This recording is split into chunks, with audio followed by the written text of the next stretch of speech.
हाँ जी, good afternoon प्यारे बच्चों, नमस्कार, राधे राधे। कैसे आप सभी?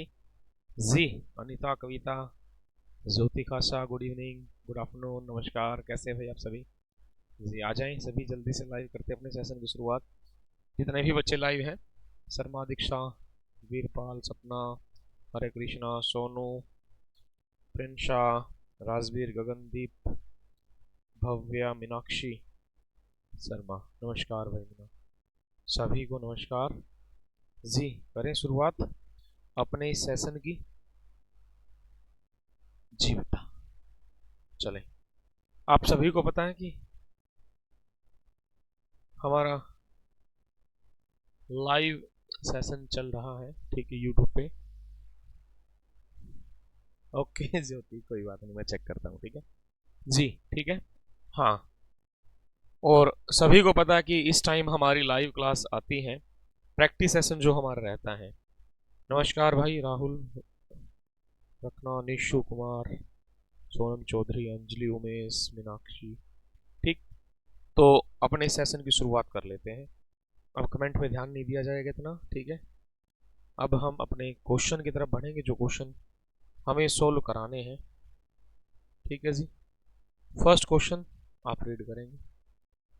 देखिए भाई, पहला क्वेश्चन, फर्स्ट क्वेश्चन आपका ये रहा आपके सामने। आप देख सकते हैं पहले क्वेश्चन में इसने कहा क्या है, ठीक है, ये अपने को बता। 14 सेंटीमीटर ऊंचाई वाले सिलेंडर का आयतन 11 सेंटीमीटर भुजा वाले घन के आयतन के बराबर होता है, घन के आयतन के बराबर होगा, ठीक है जी। ये अपने को बताना है। और आधार की त्रिज्या याद कीजिए, रेडियस निकालना है, रेडियस अपने को निकालना है, ठीक है जी। The volume of a right circular cylinder 14 centimetre in height is equal to that of a cube whose edge is 11 centimetre, find the radius of the base of the cylinder. इसने दो तीन चीज कही है। क्या कहा प्यारे बच्चों, यहां पर, हाँ भाई आ जाएं सभी लाइव जी। कहा सिलेंडर का आयतन और घन का आयतन बराबर है। घन हमारा ये रहेगा सिलेंड्रिकल, सॉरी ये बेलन रहेगा, ठीक है। और यहाँ ये हमारा क्या रहेगा, घन रहेगा। ये बात कन्फर्म है, ठीक है, सिलेंडर या बेलन, ठीक। अब का इसकी जो ऊंचाई है, हाइट कितनी दे रखी, 14 हमें दे रखी है। इसकी जो भुजा है वो कितनी है, 11 है। हमें इस चीज का पता कि भाई प्यारे बच्चों, जो घन होता है, घन की सारी भुजाएं क्या होती है, बराबर होती है, ठीक है। अब इसने कहा आयतन। अब बेलन का आयतन क्या होता है, बेलन का आयतन, बेलन का जो आयतन होता है पाई आर स्केयर एच होगा, पाई आर स्केयर एच। और इसका जो आयतन होता है वो क्या होता है, ए क्यूब। ए का पावर कितना भाई, 3 रहेगा। ये बात तो ठीक है। पाई का वैल्यू 22/7 है, मैंने रखा। आर का नहीं पता। एच, एच कितना भाई, एच हमारा 14 है। ए कितना है, 11, 11 का पावर कितना, 3 रहेगा। R square is equal to 11 गुना 11 गुना 11 डिवाइड बाय 7 दूनी 14, ठीक है। यहां कितना रहेगा, 22 गुना कितना भाई, 2 रहेगा। 11 दूनी कितना भाई, 22, ठीक है। अब यहां कितना, r square is equal to 121 भाग कितना, 4।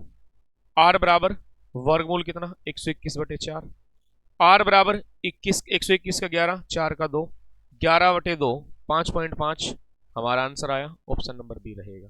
क्या रहेगा, ऑप्शन नंबर बी। सुमन, पारुल, गुड इवनिंग, किरण, कविता, गुड इवनिंग बच्चे, ठीक है। तो क्या रहेगा भाई, ऑप्शन नंबर हमारा बी रहा, 5.5। सभी प्यारे बच्चों का आंसर ठीक चल रहा है, सभी का आंसर आ रहा है। राम राम भाई, नमस्कार सभी को, ठीक है। शाम को भी लाइव आ जाया करें, है ना, 9 बजे कल एक क्लास ली थी। जिसको आता है उसका प्रैक्टिस हो जाएगी, जिसको नहीं आता वो सीख लेगा, बस इतना ही होता है, ठीक है। नेक्स्ट क्वेश्चन की तरफ चलते हैं। यहाँ पे किसी कमरे की 4 दीवारों का क्षेत्रफल 660 सेंटीमीटर 660 मीटर स्क्वायर है। उसके लंबाई चौड़ाई की 2 गुनी है। यदि कमरे की ऊंचाई 11 है तो अब आधार का क्षेत्रफल क्या होगा। आधार मतलब क्या होता है, कमरा है, जो कमरे का फर्श है, कमरे का जो फर्श है उसका क्षेत्रफल अपने को बताना है। ये कंडीशन अपने को बताना है, ठीक है। अब यहाँ सभी प्यारे बच्चे बताएंगे एक बार कि इसमें करना क्या है क्या नहीं, ठीक है। तो चले भाई, अब हम आपको बता दें, यहाँ बड़े ध्यान से सुनना है। किसी कमरे की चार दीवारों का क्षेत्रफल, चार दीवार है ना, कमरे की चार, जिस कमरे के अंदर हम बैठे हैं या खड़े हैं, कमरे की चार दीवारें हैं, उनका क्षेत्रफल 660 है। मतलब क्या, सी एस से उसकी लंबाई, जो लेंथ है, लंबाई चौड़ाई की दो गुनी है, लंबाई चौड़ाई की दो गुनी है, लंबाई है ना, लंबाई वो चौड़ाई की क्या है मेरे प्यारे बच्चों, दो गुनी है। ठीक है, चौड़ाई क्या, यहां विड्थ मान लो हमने कहा ये x है, तो ये कितना हो जाएगा, 2x हमारा हो जाएगा। जो इसकी ऊंचाई है, हाइट, हाइट कितनी है भाई, हाइट हमारी 11 मीटर है। कहा भाई कमरे के चार दीवारों का क्षेत्रफल क्या होता है, ये होता है 2l+b इंटू एच, दो गुना लंबाई जमा चौड़ाई। ठीक है, ये कितना दे रखा है, 660 अपने को दे रखा है, दो गुना l+b इन दोनों को जोड़ो, x 2x और x कितना भाई, 3x हमारा रहेगा, और ये कितना भाई 11 है, बराबर कितना 660 मैंने ले लिया। यहां कितना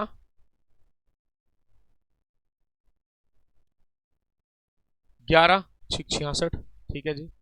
यहां पे 3 दूनी 6x,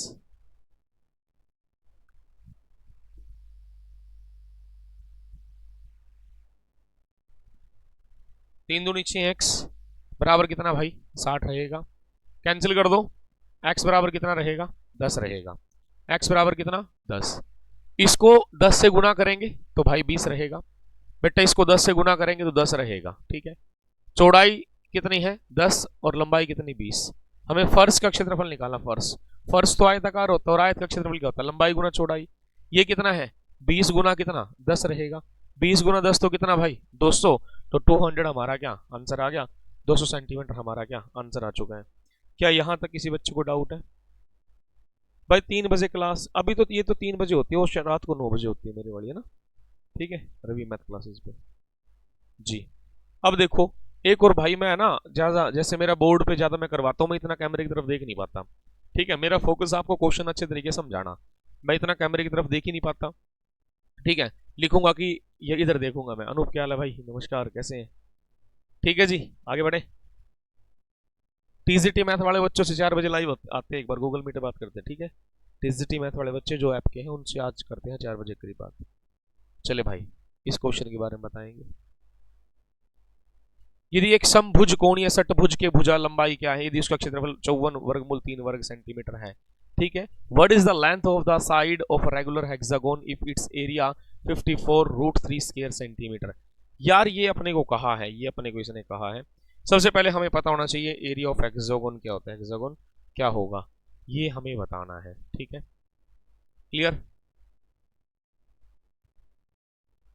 इसका एरिया ऑफ हेक्सागोन क्या होता है, 3√3 डिवाइड बाय 2 ए स्केयर।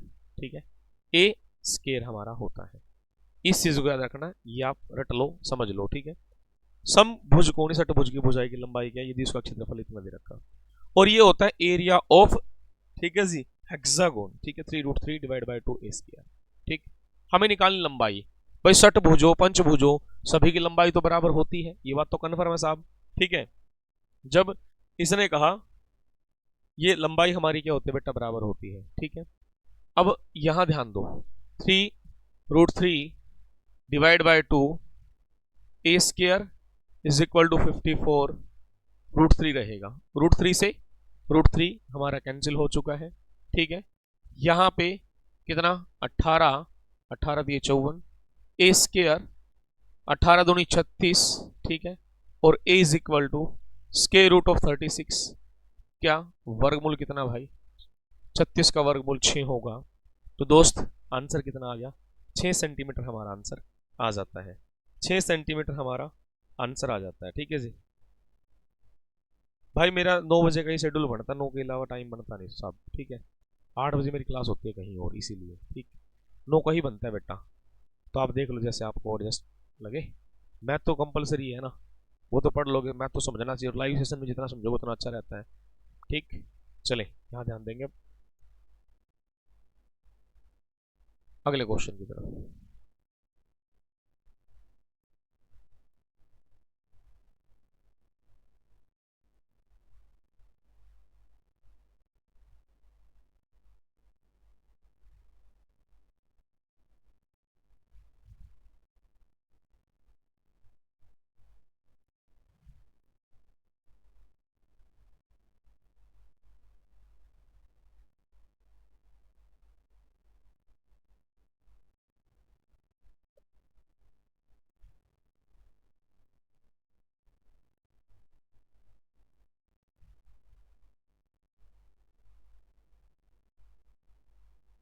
क्या हो गया?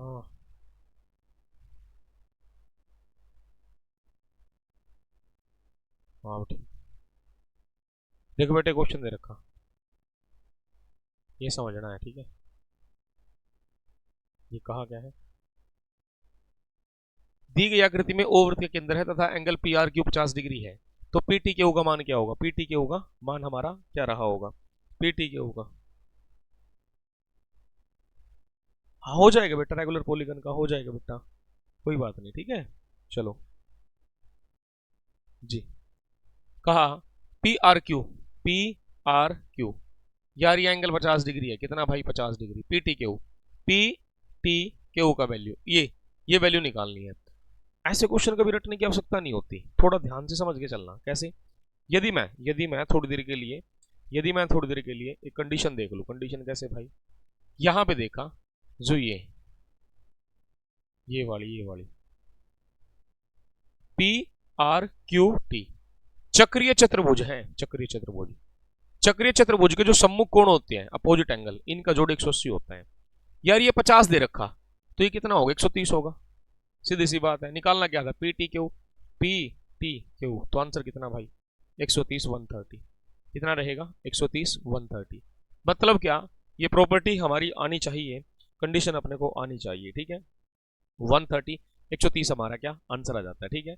अब थोड़ा थोड़ा आराम आराम से ना 7-8 प्रैक्टिस सेट आप कर चुके हैं, अब क्वेश्चन का लेवल बढ़ता चला जाएगा, ऐसे नहीं हल्के क्वेश्चन रहेंगे, ठीक है। आज आप देख रहे हैं शुरुआत में ही क्वेश्चन बड़े अच्छे ले आए हम, ठीक है, एडवांस मैथ की तरफ से ले आए कि जिससे बच्चों को दिक्कत ना आए, ठीक।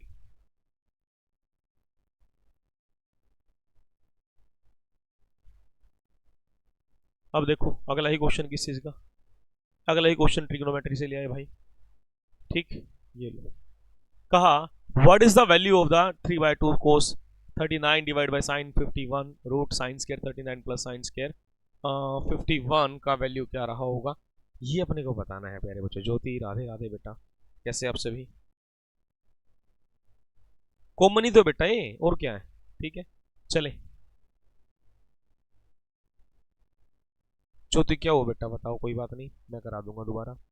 यहाँ देखो, सबसे पहले ये 39 51 दोनों का जोड़ कितना? 90। तो इस सारे की वैल्यू कितनी? 1 आ जाए, कितनी? 1। 3/2 इंटू 1, मैंने लिखा 3/2 इंटू 1 मतलब 3/2 रहेगा, माइनस साइन स्केयर ए प्लस साइन स्केयर बी, दोनों का जोड़ कितना? 90। दोनों का जोड़ 90 है, तो आंसर क्या आएगा? 1, और 1 का वर्गमूल क्या? 1 रहेगा। एलसीएम कितना? 2 रहेगा, ठीक है। 2 एकम 2, 3 में से 2 का कितना? 1/2। 1/2 हमारा आंसर आया, 1/2 हमारा आंसर आ जाता है, 1/2 हमारा आंसर आ जाएगा। कितना प्यारे बच्चों? 1/2 आंसर, ठीक है। हमने देखा इन दोनों का सम 90 है, 90 का मतलब क्या हुआ? 1 हुआ, तो 1 की मल्टीप्लाई से करेंगे 3/2 बनता है। साइन स्केयर ए प्लस क्या? साइन स्केयर बी, ठीक है, तो क्या रहेगा? 1 रहेगा, ठीक है। ए प्लस बी 90 है, तो भाई आंसर क्या? 1 आ जाएगा, और 1 का वर्गमूल क्या होता है बेटा? 1 होता है, मैंने लिख दिया है, क्लियर। तो चले आगे बढ़ते हैं, अगली कंडीशन की तरफ चलेंगे, ठीक। तो चले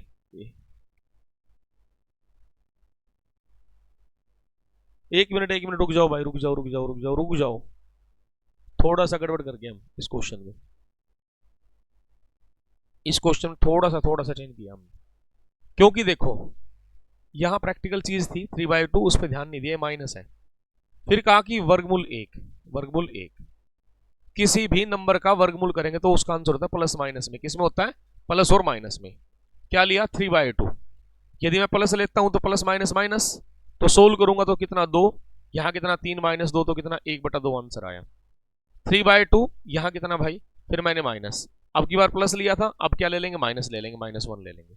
और क्या माइनस माइनस क्या होगा? प्लस होगा, तो प्लस कितना? 1, तो कितना भाई? 2, ठीक है। 3 प्लस कितना? 2, 3 2 कितना भाई? 5, 5 डिवाइड बाय कितना? 2 रहेगा। मतलब क्या? 1 भी है 2 भी है, तो ऑप्शन नंबर क्या रहेगा? डी रहेगा। क्या रहेगा भाई? डी। ज्योति वर्मा, टीजीटी मैथ के लिए क्लास लगाते रहे, ये वाली और रात वाली मेरी बस, ठीक है। हाँ जी, देख इस क्लास का बेनिफिट क्या है बेटा, जो मेरे बच्चे टीजीटी मैथ वाले हैं, जो बैच वाले ऐप पे देख रहे हैं, इसका मतलब है कि मैं आपको 1 से 1.5 घंटा पहले पीडीएफ सेंड कर देता हूँ सभी को, टेलीग्राम पे भी, सारी जगह, ठीक है। और इस दौरान यहाँ आने के बाद है ना, आप क्वेश्चन वहां सोल्व करके देख लो या मेरे साथ ही सोल्व कर लो, ठीक है, मेरे साथ ही सोल्व कर लिया करो। और जितना हो सके कॉपी पेन का कम यूज करना है। अब कॉन्सेप्ट आपके तगड़े हैं तो आप कहीं ना कहीं, ठीक है जी, कॉन्सेप्ट आपके तगड़े हैं तो आप बड़ी आसान तरीके से क्वेश्चन का आंसर दे देंगे, ठीक है जी। हाँ क्लियर। तो बस और कुछ करने की जरूरत ही नहीं है, बस यहाँ लगे रहें। अर्थमेटिक वैसे हो जाएगा, एडवांस के कुछ क्वेश्चन बनाएंगे। मैंने कल कहा था कि भाई टीजीटी मैथ वालों के लिए कुछ और पीडीएफ 30-30 क्वेश्चन की पीडीएफ बनाऊंगा एडवांस की, ठीक है, जो सिलेक्टेड क्वेश्चन है बड़े अच्छे, वहीं से मिल जाएगा आपको मैक्सिमम चीजें। चलो, प्रथम 17 विषम संख्याओं का औसत क्या है? What is the average of the first 17 odd number? प्रथम 17 विषम संख्याओं का औसत क्या है, ये बताना है। 17 विषम संख्याओं का औसत, भाई पहली 17 विषम संख्याओं का औसत क्या होता है? अरे average of odd number, average of n odd number. N odd number क्या होता है? ओड नंबर क्या होता है? एन ही होता है। इसने क्या कहा? 17 विषम संख्याओं का औसत क्या होगा? तो 17 ही होगा, सोचना ही नहीं है, ठीक है। ये सारी कंडीशन हम पहले करवा चुके हैं आपको, ठीक है, समझा चुके हैं जी। क्लियर। मेरा रवि मैथ क्लासेस है भाई, रवि मैथ क्लासेस यूट्यूब पे जाओगे, वहाँ डिस्क्रिप्शन में सब कुछ लिंक डाल रखा, ठीक है। क्लियर है या कोई डाउट है? कोई भी डाउट नहीं है तो चले आगे बढ़ते हैं अगली कंडीशन की तरफ। देखो भाई, चार क्रमागत सम संख्याओं को औसत 51 है। तीसरी संख्या क्या है? चार क्रमागत सम संख्याओं को औसत 51 है। तीसरी संख्या क्या है? ठीक है जी। अब छोड़, Vinci good evening, Babita good evening बेटा। चार संख्याएं, पहली, दूसरी और तीसरी और क्या चौथी संख्या। पहली, दूसरी और तीसरी और चौथी संख्या है। चार क्रमागत सम संख्याओं को औसत, टीजीटी मैथ वालों को अभी ठीक है, संख्याओं को औसत 51 है। भाई औसत मतलब क्या? बीच की वैल्यू। अभी बीच वाली वैल्यू 51 है, ठीक है। इसने का सम संख्या, 51 के बाद सम संख्या आएगी 52, 52 के बाद आएगी 54, और इससे पहले आएगी 50, और 50 से पहले आएगी 48। इसने कहा तीसरे नंबर पे कौन बैठा है? 1 2 3, तो कौन बैठा बेटा? 52। तो 52 आंसर आ गया। क्या आ गया जी? 52 हमारा आंसर आ चुका है। 52 52 हमारा क्या आंसर? देखो कितने अच्छे बच्चे हैं ना। हाँ वेरी गुड। देखिए कितने बच्चे हैं ना, यूट्यूब पे भी सारे आंसर कर रहे हैं, ऐप पे भी सारे दे रहे हैं। यही तो तैयारी होती है, एग्जाम से पहले इस तरीके से तैयारी करनी होती है, ठीक है ना।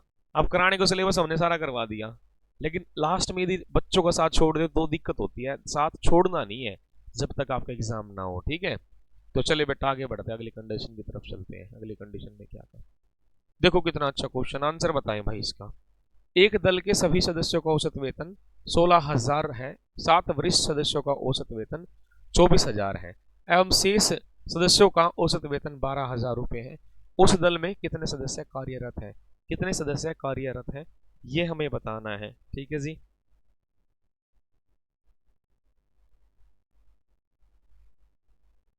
इवन होगा, इवन होगा तो बेटा इवन बोला कि इवन कहाँ है ना, इवन कैसे हो जाएगा उसमें? फिर 51 को चेंज करना पड़ जाएगा आपको, है ना, 51 को चेंज करना पड़ जाएगा, ठीक। यदि आपने चलो 51 ले लिया तो 51 हालांकि पड़ेगा नहीं, 51 लेंगे तो फिर क्या करते हैं, 51 के बाद 53 लेना पड़ेगा, 53 का तो 55 लेना पड़ेगा, और 51 से पहले 49 और उससे पहले 47। मेरी बात समझे? ठीक है। चले, एक दल के सभी सदस्यों को औसत वेतन 16,000 है, 7 वरिष्ठ सदस्यों का औसत वेतन 24,000 है एवं शेष सदस्यों का औसत वेतन 12,000 है। उस दल में कितने सदस्य कार्यरत हैं? Average of the average salary of all the associates in the team is 16,000, the average salary of 7 senior associates is 24,000 and the average salary of the rest is 12,000. How many associates work in that team? Okay. अब यहाँ ध्यान देंगे आप सभी। कैसे भाई? एक दल के सभी सदस्य हैं, वरिष्ठ और क्या कहा? शेष। कोई भी मान लो यार, है ना। Average team is 16,000, average salary 7। दो प्रकार के हैं, एक तो कहा वरिष्ठ और एक क्या? शेष। फर्स्ट और सेकंड मान लो, कोई दिक्कत नहीं है। कहा सभी सदस्यों को औसत वेतन 16,000 है, 7 वरिष्ठ सदस्यों का 24,000 है, ठीक है जी। अब 7 वरिष्ठ जो पहले नंबर पे है, मान लो 24,000 उनकी एवरेज सैलरी है, और जो बचे हैं उनकी एवरेज सैलरी 12,000 है। कितनी है? 12,000। और जो सभी की है वो कितनी है भाई? 16,000। मैंने यहाँ 16,000 लिख दिया। मिक्सर एंड एलिगेशन लगा देंगे। क्या लगा देंगे? मिक्सर एंड एलिगेशन लगा देंगे, ठीक है जी। Okay Jyoti, mixture and alligation लगा देंगे बेटा, ठीक है। यहाँ क्या मिक्सर एंड एलिगेशन हम लगा देंगे। अब इसके और इसके बीच का डिफरेंस कितना भाई? 4 और 4 कितना? 8,000 हमारा आया। इसके और इसके बीच का डिफरेंस कितना? 4,000 हमारा आया। 3030 कैंसिल, तो कितना भाई, एक और कितना बना, 2 बना। कुल आदमी कितने, 3। इसने कहा जो वरिष्ठ है, वरिष्ठ नागरिक कितने हैं, 7 है। एक की वैल्यू कितनी, 7 है, तो 7 से गुना करेंगे। इसको भी 7 से करेंगे, 7 दूनी कितना, 14। इसको भी 7 से करेंगे तो कितना भाई, 21 आया। इसने कहा क्या, कितने सदस्य कार्यरत उस दल में, टोटल आदमी, टोटल आदमी कितने, 21 से 21। तो क्या रहेगा, ऑप्शन नंबर ए रहेगा 21। सभी प्यारे बच्चों का आंसर आया भाई, ठीक है, क्लियर है, हो जाएगा, ओके, आ जाए भाई।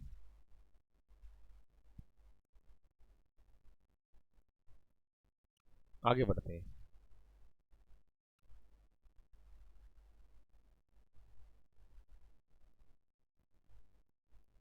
ये समझे, अब इसको एक बार आप देख ले तो बड़ा अच्छा रहेगा, ठीक है जी। कहा क्या, एक रेसिंग कार की रेसिंग ट्रैक पर 108 किलोमीटर प्रति घंटे की औसत गति से एक चक्कर पूरा करने के लिए 15 मिनट लेती है। एक चक्कर को 12 मिनट में पूरा करने के लिए इसकी गति कितनी बढ़नी चाहिए। A racing car going an average speed of 108 km take 15 minutes to complete a lap on racing track. By how much should it increase its speed to complete the lap in 12 minutes? कहा क्या, आपकी car 108 kilometre प्रति घंटे की speed से जा रही है, आपने एक ट्रैक पूरा कर लिया 15 मिनट में। आप कहते हैं कि अब मेरे को ये दूरी है ना 12 मिनट में तय करनी है, मेरे को अपनी स्पीड कितनी इंक्रीज करनी पड़ेगी, ये बात बतानी और कुछ नहीं है। साहब हमने देखा यहाँ पे 108 किलोमीटर है, 108 किलोमीटर प्रति घंटा, कितनी मिनट में, 15 मिनट में। मिनट को किसे बदल दो, घंटे में, डिवाइड बाय कितना भाई, 60। यहाँ कितना 4 आया, यहाँ कितना कैंसिल करेंगे, 27। 27 किलोमीटर उसकी लंबाई आई, मतलब कि डिस्टेंस कितना, 27 आया, ठीक है। कहता कि अब आना मेरे को 12 मिनट में इसको कवर करना है, कोई बात नहीं, ठीक है। 27 किलोमीटर यदि मैं 12 मिनट में कवर करूं, divide by 12 minute, distance upon time, ये मिनट को घंटे में बदलो, डिवाइड बाय कितना भाई, 60 आया, 12 पंजे 60, ऊपर ले जाओ 100, 7 पंजे 35, तो 135 आया। 135 किलोमीटर पर आवर मेरे को अब स्पीड रखना पड़ेगा, 135 किलोमीटर प्रति घंटा स्पीड रखना पड़ेगा। पहले स्पीड कितना था, 108, पहले स्पीड 108 था, 108 किलोमीटर पर आवर था। अब कितना है, अब 135 है, कितना बढ़ाना पड़ा, 27, 27 किलोमीटर अपने को बढ़ाना पड़ा। ऑप्शन नंबर क्या रहेगा, सी रहेगा, ठीक है जी। देखा, राधे राधे। रवि मैथ क्लासेस पे जाएंगे, ठीक है, और वहां डिस्क्रिप्शन में लिंक दे रखा है, तो आप कर सकते हैं।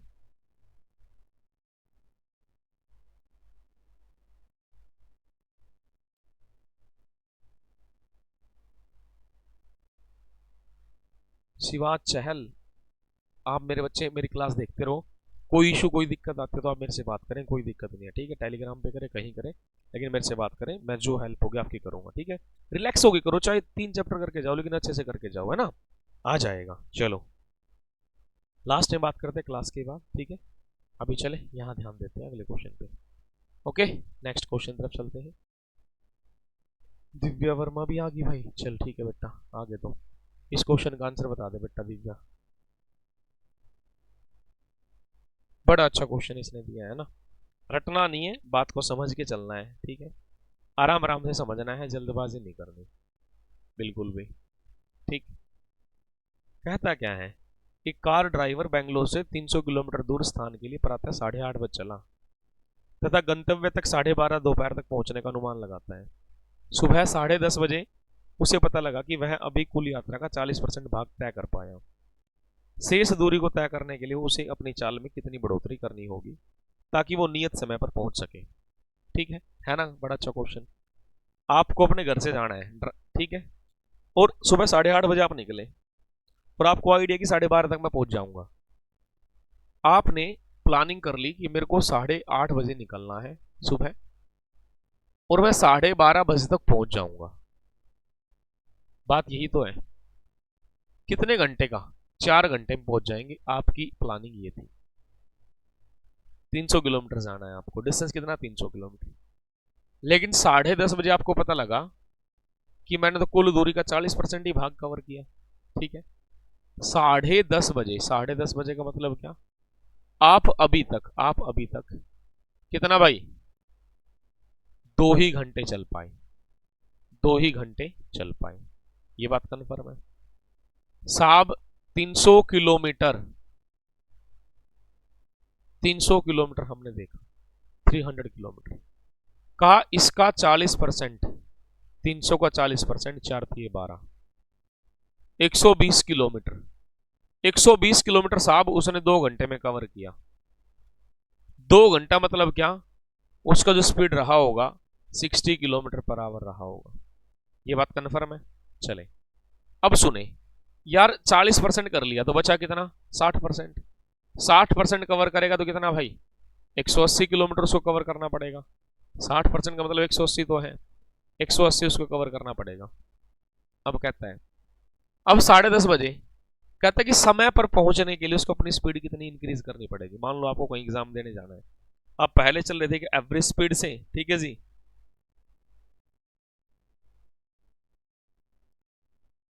ठीक, पहले क्या एक नॉर्मल स्पीड से देखा है, टाइम कम रह गया, अपनी कार की स्पीड बढ़ा दी, वही क्वेश्चन है ये, और कुछ नहीं है।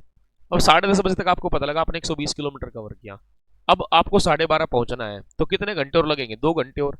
2 घंटे में आपको कितना कवर करना है, 180, तो इसको 2 से भगाएंगे, 2 घंटे से, तो कितना बेटा, अब आपका स्पीड 90 किलोमीटर पर आवर रहा होगा। कितना रहा होगा, 90 किलोमीटर पर आवर।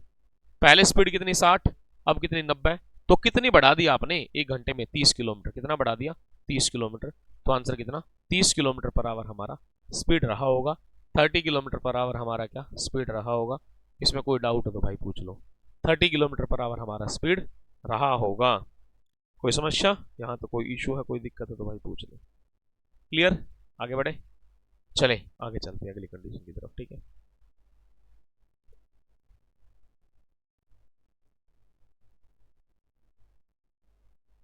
इस क्वेश्चन को पढ़ेंगे अब आप,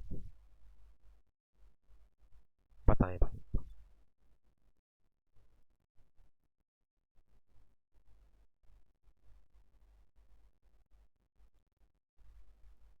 कर्नाटका, काव्य, हिंदी,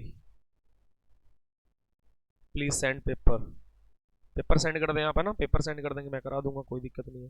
कर्नाटका, मेरे को यार सिलेबस सबका कॉमन होता है, कोई दिक्कत नहीं, आप सेंड करें, कोई दिक्कत, मैं करा दूंगा। मेरे को कर्नाटका, बिहार, यूपी, जहाँ के पेपर भेज दो टेलीग्राम पे, सारे मिक्स करा दूंगा मैं तो।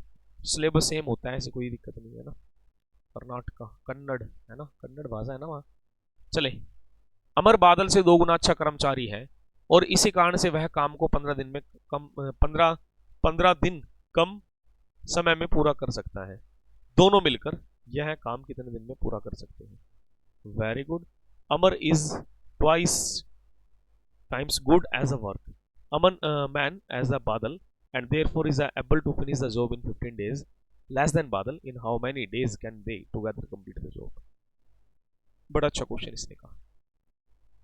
अमर बादल से 2 गुना अच्छा कर्मचारी है और इसी कारण वह एक काम को 15 दिन कम समय में पूरा कर सकता है। 15 दिन कम लेगा। अरे 2 आदमी है, कौन है, अमर है, बादल है, ये टाइम है, ये एफिशिएंसी है, ये टोटल वर्क है। अमर बादल से 2 गुना अच्छा है, ये 1 है तो कितना होगा, 2 होगा, ये बात तो कन्फर्म है। टाइम और एफिशिएंसी का रिलेशन इनवर्स होता है। 1 और 2 कितना बेटा, 2 आया। 1 और 2 का एलसीएम कितना भाई, 2। 2 को 1 से भगाएंगे तो 2, 2 को 2 से भगाएंगे 1।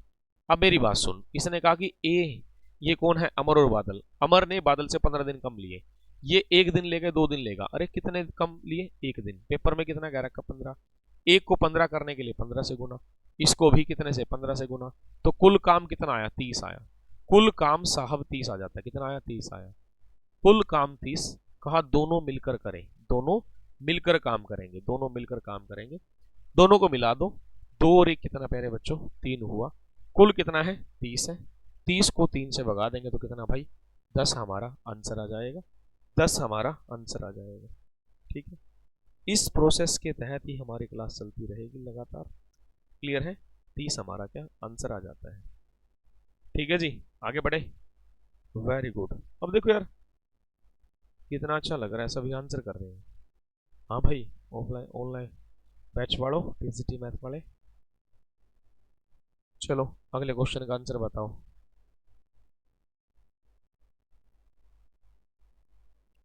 इसका आंसर बताएंगे। 3 बर्तन में समान मात्रा में दूध और पानी का अनुपात है। 3 बर्तन में समान मात्रा में दूध और पानी का अनुपात है। ठीक। 6:1:5:2 है, 3 अनुपात। यदि सभी मिश्रणों को एक साथ मिलाया जाए तो अंतिम मिश्रण में दूध और पानी का अनुपात क्या रहा होगा? कोई दिक्कत नहीं। ठीक है जी। अब यहाँ ऐसी परिस्थिति में करना क्या है? ऐसी कंडीशन में क्या करेंगे भाई? ऐसी परिस्थिति में 3 बर्तन आपके पास है, मिल्क एंड वाटर, दूध और पानी है, मिल्क एंड वाटर। फर्स्ट जो ये बर्तन है 6 रेशो कितना भाई 1 है। सेकंड में क्या कहा 5 रेशो कितना भाई 2 कहा। और थर्ड में क्या कहा 3:1। ठीक है 3:1 एक साथ मिलाया गया, तीनों को एक साथ मिलाया गया। इस चीज को आप समझना। सबसे पहले 6 और 1 कितना 7, 5 और 2 7, यहां कितना 4 रहेगा। सबसे पहले आपको करना क्या, जो ये वैल्यू है ठीक है टोटल वाली, टोटल वैल्यू को बराबर करेंगे। मैंने आपको सिखा रखा टोटल वैल्यू को बराबर करने के लिए इसको कितने से गुना कर दो 4 से, इसको 4 से, इसको 7 से कर दो। ठीक है 7 चौक 28, 7 चौक 28, 7 चौक 28। अब 4 गुना यहाँ करो, 6 चौक 24 आया, 4 एकम 4 आया, 4 पंजे 20 आया, 4 दूनी 8 आया, 7 या 21 आया, 7 एकम 7 आया। अब मिला दो इसको, कितना भाई 4 और 1 कितना 5, ये 6 65, कितना 15 4 कितना 19, तो कितना प्यारे बच्चों 65 रेशो कितना 19 हमारा आंसर आया। 65 रेशो कितना 19 हमारा आंसर हमारा आ। अच्छा बंदी है, तेज बोलूं सॉरी है बोलो, बंदी तो नहीं होनी चाहिए यार, आवाज तो पूरी तेज है। देख भाई पता नहीं, या तो आपके फोन में इशू होगा। 65 रेशो है ना 19 हमारा। ओके चलो फिर भी थोड़ा तेज बोल लेंगे। ओके चलो आ जाओ।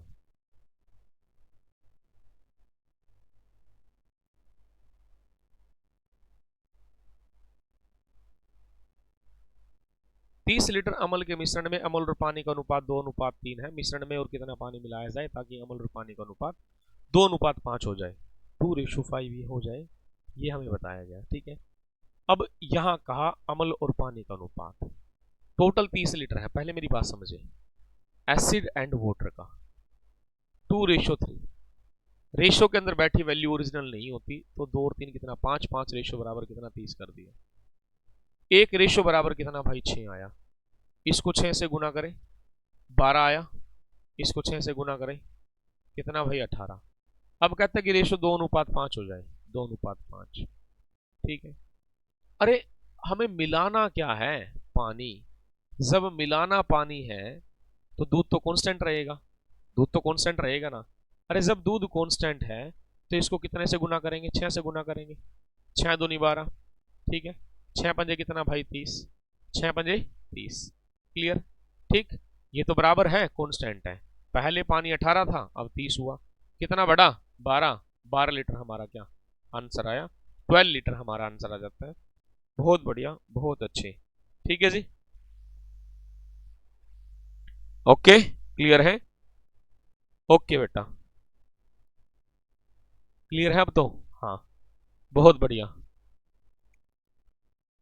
आ जाओ अगले क्वेश्चन पे।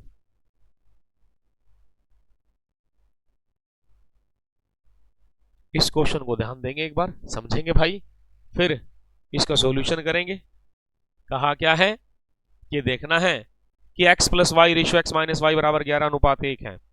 यहां लिखेंगे x plus y divide by x minus y बराबर कितना 11:1 है। क्रॉस मल्टीप्लाई कर दें तो क्या बना x प्लस वाई बना बराबर कितना 11x माइनस कितना 11y बना।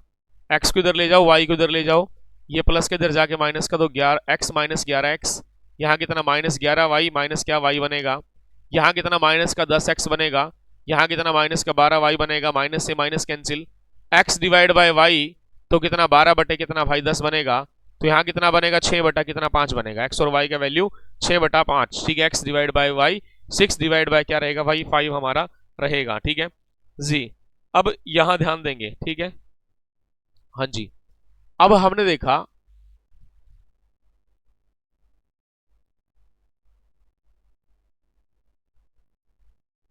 अच्छा एकदम बुलंद। ठीक चले अब ध्यान दो, यहां पे यहां वैल्यू रखे x का कितना 6 है और y का 5, 6 पंजे 30, यहाँ आ गया 30 भाई, ठीक है। यहाँ कितना है, 3 बजे 15, 30 और 15 कितना 45, डिवाइड बाय एक्स का वैल्यू कितना भाई 6 है, माइनस यहाँ वाई का कितना है 2, ठीक है। 2 पंजे कितना भाई 10 आए, यहाँ रखेंगे ना तो कितना 45 बटे कितना भाई माइनस का 4, ठीक है। तो क्या लिखेंगे माइनस 45 बटे कितना भाई 4, माइनस 45 बटे कितना 4। तो ऑप्शन नंबर क्या रहेगा, सी रहेगा। ऑप्शन नंबर क्या रहेगा, सी हमारा रहेगा, ठीक है जी। क्या नहीं आया बेटा, वही है बेटा आसान सा मेथड जो मैंने बताया है, ठीक, उसी को रिपीट करें और कुछ नहीं करना आपको, रूनियत की ओर। जो मेथड मैंने बताया है सिंपल सा तो है। पीआरटी में आए यार सारे क्वेश्चन, ये सारे पीआरटी टीजीटी पीजीटी। आप तो ऐसे कोई भी टॉपिक रहे क्वेश्चन कहीं से कुछ भी पूछा जा सकता है। लास्ट ईयर 2023 का पीआरटी एग्जाम देख लो, सभी को पता लग जाएगा क्या है ना। अड़के क्वेश्चन नहीं आ रहे, सभी बड़े अच्छे क्वेश्चन दे रखे भाई। अब देखो ए और बी, अगला क्वेश्चन, ए और बी की आय का अनुपात 2:3 है, उनके खर्च का अनुपात 1:2 है, प्रत्येक 24,000 की बचत करता है, तो ए की आय याद कीजिए, ठीक है। ए और बी की जो इनकम है, यहां मैंने ए लिखा और यहां मैंने बी लिखा, ये क्या है 2 रेशो कितना भाई 3 है, ये कितना 1:2 है। बोला कि 24,000 की बचत इसकी है और 24,000 की बचत इसकी है, 24,000 की बचत इसकी, 24,000 की बचत इसकी है, ठीक है। अब यहां पे हमें क्या करना, कोई एक्स वाई कुछ मानना नहीं है, सिंपल सा तरीका क्या, इसका मल्टीप्लाई यहाँ 2 दूनी 4, 3 एकम 3, 4 में से 3 गया तो कितना 1 रेशो बनेगा, बराबर 24,000, 24 एकम 24, 24 दूनी 48, 48,000 में 24,000 गया तो कितना बनेगा 24,000 हमारा बनेगा, ठीक है। इसने क्या कहा, तो एक ही आय याद कीजिए, इसको 24,000 से गुना कर दें, 24 दूनी कितना 48, तो 48,000 आंसर आ गया। 24 दूनी कितना भाई 48,000 हमारा क्या आंसर आ चुका है, ठीक है जी। 48,000 हमारा आंसर आ चुका है, क्लियर।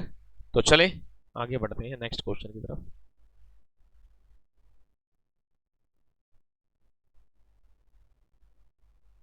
देखो फ्रिज और टीवी की कीमत का अनुपात 5:3 है, फ्रिज की कीमत टीवी से 5500 रुपए ज्यादा है, तो फ्रिज की कीमत कितनी है। फ्रिज और टीवी, ठीक है, फ्रिज और टीवी 5:3 है। बोला कि फ्रिज की आर मान लो, आर मान लो, फ्रिज की कीमत टीवी कीमत से कितना है 5500 ज्यादा। अरे कितना ज्यादा, 2 रेशो, 2 रेशो का वैल्यू कितना है 5500 है, ठीक है। और 1 रेशो का वैल्यू कितना है 5500 भाग कितना आ जाएगा भाई 2, तो कितना 2 दूनी 4, 214, तो कितना 2750। आर बराबर कितना भाई 2750 हमारा आ चुका है। कितना है प्यारे बच्चों, आर बराबर कितना भाई 2750 हमने मान लिया, ठीक है। इसने कहा फ्रिज की कीमत क्या रही होगी, फ्रिज की, इसको 2750 से क्या कर देंगे गुना कर देंगे, 0 5 5 कितना 25, 7 पंजे 35, तो 7 आया, ठीक है। 3 5 दूनी क्या 10, 10 और 3 कितना भाई 13, 13,750। ऑप्शन नंबर सी रहेगा, क्या रहेगा, ऑप्शन नंबर सी रहेगा। ऑप्शन नंबर क्या,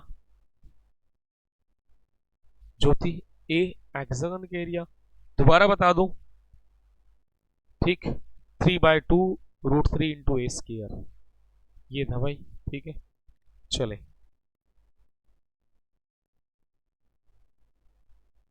ये तो सेम है। चलो भाई ये आ गया आपका रवि मैथ क्लासेस, है ना, मैथ स्पेशल मैथ का बैच, ठीक है, लास्ट में तो मिलना ही है आपको, ठीक है प्यारे बच्चों। तो भाई आज के लिए इतना ही, टीजीटी मैथ वालों अभी गूगल मीट पे बात करते हैं आप सभी से, ठीक है, टीजीटी मैथ वालों से अभी 10 मिनट 5 मिनट में। तो प्यारे बच्चों आप सभी के लिए क्लास यहीं तक रहेगी, फिर मिलेंगे अगली क्लास में। आज के लिए इतना ही रखेंगे, ठीक है भाई, लगातार आप ज्वाइन करते रहें अपने इस क्लास को, ठीक है, मैक्सिमम पूरी हेल्प मिलेगी आपको आपके एग्जाम में, ठीक है। हमारा एक प्रयास है, जो बच्चा हमसे जुड़ा है, चाहे वो पीआरटी का, चाहे टीजीटी का, चाहे पीजीटी का, उन सभी प्यारे बच्चों का पेपर में हेल्प हम कर सकें, ठीक है जी। और एक ये माध्यम है सभी बच्चों से जुड़ने का, और दूसरा उनकी हेल्प, जो छोटी सी हेल्प हम कर सकते हैं वो कर रहे हैं। आप सभी भी, ठीक है, जो क्लास हमारी होती है उनको शेयर किया करें। आपका जो रीट का एग्जाम है चंडीगढ़ वाला है, सारा जिसका जो सिलेबस है वो हम करवाते हैं, मैं करवाता हूं मैथ का। मैथ का कोई भी सिलेबस हो, चाहे टीजीटी हो, कोई भी हो, चाहे 11th 12th का रहा हो, वो सारा मेरे बैच में आपको देखने को मिलेगा। ठीक है, अभी तो एसटेट को टारगेट बनाकर पढ़ा रहे थे, अभी डीएसएसबी जितने भी एग्जाम आएंगे उन सभी को टारगेट बनाकर पढ़ाएंगे। ठीक है सर। हाँ, आप क्लास देखते रहें, आप सभी प्यारे बच्चे आराम से पास हो जाएंगे। बस प्रैक्टिस करनी पड़ेगी, मेरे साथ करते रहो। ठीक है, घर पे भी करते रहें। आज के लिए इतना ही, फिर मिलेंगे अगली क्लास में। थैंक यू, बहुत बहुत धन्यवाद आप सभी प्यारे बच्चों का।